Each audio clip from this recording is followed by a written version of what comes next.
दोस्तों नमस्कार। मैं हूं रोमा और आप देख रहे हैं न्यूज नशा।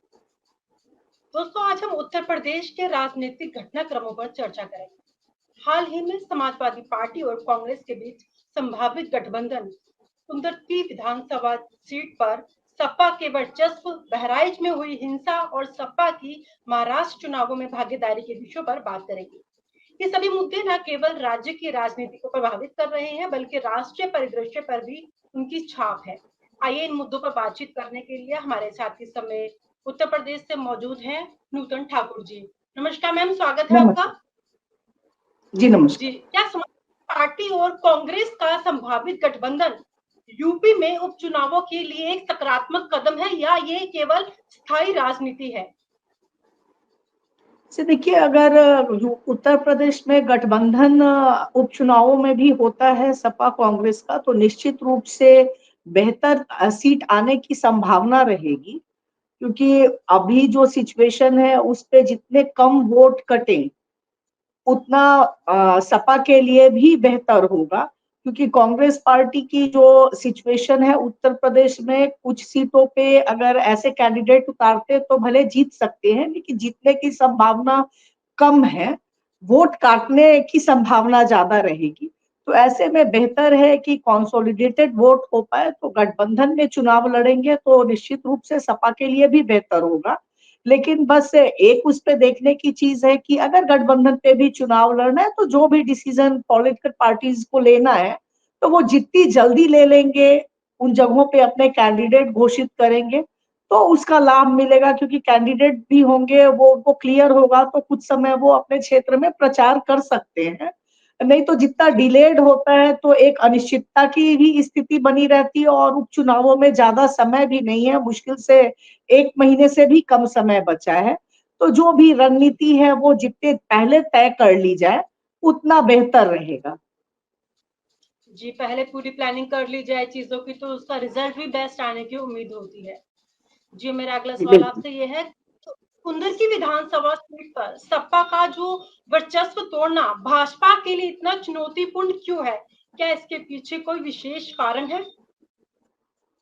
से देखिए, वहां पे जहाँ पे सपा की सीट है और पिछले लगातार कई सालों से सपा कुंदरकी से जीत रही है, तो वहां उनके संगठन भी मजबूत है, प्रत्याशी भी जो हैं वो भी मजबूत स्थिति में होते हैं, खड़ा करते तो। और एक जो वोट बैंक की बात होती तो वहां सपा के लिए वहां जो वोट बैंक है वो स्ट्रांग है। लेकिन अब जो उपचुनाव होंगे तो एक चीज जो धीरे धीरे बीजेपी कर रही है कि पहले भी कौन किसको वोट देगा ये तो तय था, लेकिन अब जो अभी अगर बहराइच दंगे की बात ले लीजिए और तमाम अभी कुछ ही दिनों में जो उत्तर प्रदेश में घटनाक्रम हुए, तो वोट पोलराइजेशन की काफी संभावना रहेगी। और जिस तरीके से बीजेपी का प्रचार रहता है और चुनाव के समय तक जितने धर्म, जाति और ये चीजें दिखने को मिलेंगी, तो उस पे निश्चित रूप से ये सोच के कि हमारा स्ट्रॉन्ग सीट है, अगर थोड़ी भी ढील देने पे स्थिति भाजपा के पक्ष में भी हो सकती है। तो वहां वो क्योंकि चुनाव के दौरान जिस तरीके से हर बार लगते हैं आरोप, और शासन प्रशासन के भी कई बार आरोप लगते हैं कि वो उनका बायस होता है, पॉलिटिकल पार्टी के तरफ कई बार बेईमानी की भी शिकायतें आती है। तो केवल ये कि हमारी सीट रही है, उससे ऊपर उठ के उन जगहों पे भी बहुत ही सतत और सजग निगाह रखने की जरूरत है जीत हासिल करने के लिए बीजेपी के मुकाबले में। चलिए बहराइच की बात करते हैं। अब हम राम गोपाल मिश्रा की हत्या के बाद जो माहौल है उस समय, जो क्या वो उपचुनावों के वोटरों की धारणा को बदल सकता है? कुछ प्रभाव पड़ेगा उनके दिमाग पर इस चीज को लेकर, ऐसी घटनाओं को लेकर? जैसे देखिए, निश्चित रूप से इसका असर पड़ेगा वोटरों के दिमाग पे भी। क्योंकि जिस तरीके से अगर बहराइच की घटना को ही ले लीजिए, और जगहों पे भी छिटपुट हिंसा हुई, और जगहों पे ये अलग बात है कि उसको थोड़ा कंट्रोल कर लिया गया। बहराइच की घटना काफी ज्यादा हो गई, लेकिन जो चीजें निकल के आई सामने निश्चित रूप से भयावह भी थी और शर्मनाक भी थी। प्रशासन चाहता उसको समय रहते तो रोका जा सकता है, ये घटना ही नहीं घटी होती। जो घटना कही जा रही है, घटने के कारण अगर किसी के घर पे चढ़ के हम उनके झंडे उतारे और जो चीजें वीडियो में आई तो उसका असर, और उसके बाद जो चीज घटनाक्रम हुआ जिस तरीके से कि तमाम ऐसे मामलों में मैंने खुद भी देखा है कि प्रशासन कई बार परिजनों को शव देने में भी हीला हवाली करती है लॉ ऑर्डर की सिचुएशन को बता के। यहाँ उसके बाद भी जिस तरीके से चीजें हुई, सोशल मीडिया पे जिस तरीके से डेड बॉडी के फोटो सर्कुलेट हो रहे हैं, जैसी जैसी बातें कही जा रही है, अब सच्चाई कितनी है क्या है, गोली लगने की बात है, बच्चे की मौत भी हुई है, लेकिन उसके साथ जिस तरीके से सोशल मीडिया अगर देखिए तो खबरें फैलाई जा रही हैं, मैं कहूंगी तो वो सब चीज का कहीं ना कहीं असर तो पड़ेगा ही। हिंदुत्व, हिंदू वर्सेस मुस्लिम, किस तरीके से पूरे इसको रूप दिया जा रहा है, और फिर जाति धर्म में बंटने पे तो अब उसको बीजेपी का एक पूरा फोकस इस पे है कि हम ये बना दे जातियों को भी एक हिंदुत्व के धागे में ले आए कि तभी सुरक्षित रहोगे जब एक रहोगे। जो अभी कुछ दिन पहले देख सुना भी, मुख्यमंत्री जी ने कहा बटोगे तो कटोगी, तो ये उसी, हाँ, तो वो उस कड़ी को अभी चुनाव तक तो उत्तर प्रदेश में और ये चीजें कितनी बढ़ती हैं वो भी देखने की बात होगी। तो पोलराइजेशन की कोशिश तो अभी से ही शुरू हो गई है, कितना पोलराइज हो पाता है वो अब जो इस इलेक्शन में देखने को मिलेगा।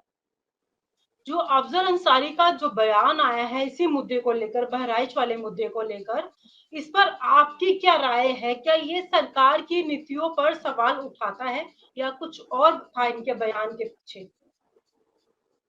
इससे देखिए जितना मेरा अनुभव रहा है कि निश्चित रूप से केवल इस सरकार की जो भी नीति रही है, तो पहले तो ये आता था चलिए माफिया है तो हम नहीं रहने देंगे और हमको भय मुक्त उत्तर प्रदेश बनाना है, अपराध मुक्त उत्तर प्रदेश बनाना है। लेकिन अपराध मुक्त उत्तर प्रदेश तो दिख नहीं रहा है कि सिलेक्टेड एक्शन जरूर दिखते हैं। आपको छोटी छोटी चीजों पे एफआईआर हो जाएंगे लेकिन बड़ी घटनाओं पे मुकदमे भी नहीं होंगे, वहां भी वो चीजें देख के होती है। तो एक पक्ष तो आज भी बिल्कुल निर्भय है कि हमारे ऊपर नहीं कुछ हो सकता, हम कर सकते हैं कुछ भी। जैसे अभी बहराइच वाली ही घटना का उदाहरण दूंगी, जिस तरीके से जुलूस में बहराइच ही नहीं और भी जगहों पे जैसे जैसे गाने बजाए गए, हमारी हिंदू सभ्यता में ऐसे गानों को तो नहीं मानते हैं, खुद ही आदमी सुन के शर्मसार हो जाता है, जब ऐसे गाने बजते आप सड़क पे नहीं निकल सकते हैं। तो वो उस मानसिकता को दिखाता है कि युवाओं को किस ओर ले जा रहे हैं, और उसपे जब प्रदेश के मुखिया के ही तरफ से ऐसे बयान आएंगे जिसको आप वो नहीं कह सकते कि बटोगे कटोगे मार डालो ठोक डालो, ये सारी चीजें जो है मिट्टी में मिला देंगे। तो ये पहले भी होती रही होंगी, शासन में इस तरह की चीजें होती है, लेकिन खुलेआम वैसे कहना तो पब्लिक भी प्रवोक होती है, इसके बड़े दूरगामी परिणाम होंगे जो अभी समझ में लोगों को मैं कहूंगी नहीं आ रहा है। अभी तो जो घुट्टी मैं कहूंगी पिला दी गई है कि हम धर्म की घुट्टी मैं कहूंगी। तो वो चीज जब लॉ ऑर्डर की सिचुएशन खराब होती है और पब्लिक एक अराजक होती है, तो दूसरे को भी अगर कहीं और आसरा सहारा नहीं मिलेगा तो वो भी अंत में कानून को खुद ही के हाथ में लेने पे बाध्य होंगे। जैसे बहराइच की भी घटना देख लीजिए, कुछ दोनों पक्ष की जहां गोली चली, किसने गोली मारी क्या, वो तो अभी प्रशासन की तरफ से आ रहा है, नामजद एफआईआर भी है, लेकिन एक भीड़ थी, समूह थी, उसके बाद तमाम जो वीडियो आ रहे हैं, तो क्या कानून ये इजाजत देता है कि किसी भी व्यक्ति को कि किसी के घर के ऊपर आप चढ़ जाओ?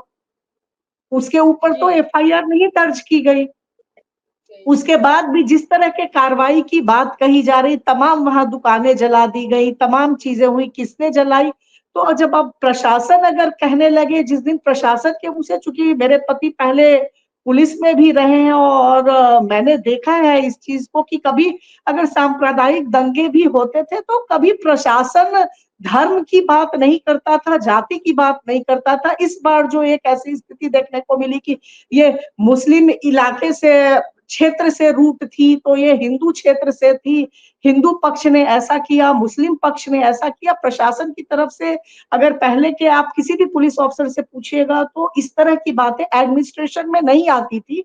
उनका लॉ ऑर्डर कंट्रोल करना काम होता था, और अगर ऐसी घटना हो भी जाती थी तो फोकस लॉ ऑर्डर पे रहता था। अब प्रशासन की तरफ से भी जब हिंदू मुस्लिम और इलाका होने लगे कि ये हिंदू क्षेत्र है, ये मुस्लिम क्षेत्र है, तो हम अपने जो हमारे देश की जो संस्कृति रही है उसको कहाँ पे ले जा रहे हैं, ये चिंता का विषय है। बिल्कुल, मेरा लास्ट सवाल आपसे महाराष्ट्र की राजनीति को है। महाराष्ट्र में सपा की जो भागीदारी को देखते हुए क्या ये गठबंधन और भी मजबूत होगा? क्या इससे यूपी में कोई प्रभाव पड़ेगा महाराष्ट्र में सपा की भागीदारी को देखते हुए? जैसे देखिए महाराष्ट्र का प्रभाव यूपी पे पड़ेगा ये तो मैं नहीं कह सकती हूँ, क्योंकि दोनों राज्यों की स्थिति बिल्कुल ही अलग अलग है, परिस्थितियां भी अलग है। जिस तरीके से उत्तर प्रदेश में कांग्रेस की स्थिति थोड़ी कमजोर है, वैसे ही महाराष्ट्र में समाजवादी पार्टी की स्थिति उसी तरह की है। लेकिन दोनों मिल के चुनाव लड़ेंगे अगर, तो जो बात मैंने कही कि कुछ वोट बैंक जो है वो मुंबई में भी तमाम लोग उत्तर प्रदेश से भी हैं, तो वो कहीं ना कहीं तो प्रभावित करते ही हैं। जो समाजवादी पार्टी का भी एक निश्चित वोट बैंक है, कांग्रेस का जो पहले वोट बैंक हुआ करता था वो धीरे धीरे कट के बसपा में भी गया, कुछ तो समाजवादी पार्टी में ही आया, बहुजन समाज पार्टी में गया, अब वही वोट बैंक बीजेपी में जा रही है धीरे धीरे। तो उसको अगर दोनों मिल के चुनाव लड़ेंगे तो निश्चित रूप से दोनों राज्यों में फायदा होगा। मैम, इस तमाम जानकारी के लिए आपका बहुत-बहुत शुक्रिया। दोस्तों, आज की जी चर्चा में हमने कई महत्वपूर्ण मुद्दों पर विचार किया। समाजवादी पार्टी और कांग्रेस के संभावित गठबंधन से लेकर कुर्की की सीट और बहराइच की हिंसा तक ये सभी घटनाएं उत्तर प्रदेश की राजनीति को नई दिशा दे सकती है। भविष्य में इन पर नजर रखना अति आवश्यक होगा। तमाम जानकारी के लिए मैम आपका फिर से एक बार शुक्रिया। नमस्कार। नमस्कार। और आप हमसे जुड़े रहने के लिए सब्सक्राइब करें YouTube पर, फॉलो करें ट्विटर पर और लाइक करें Facebook पर। और ज्यादा जानकारी के लिए आपको टाइप करना होगा सिर्फ न्यूज नशा।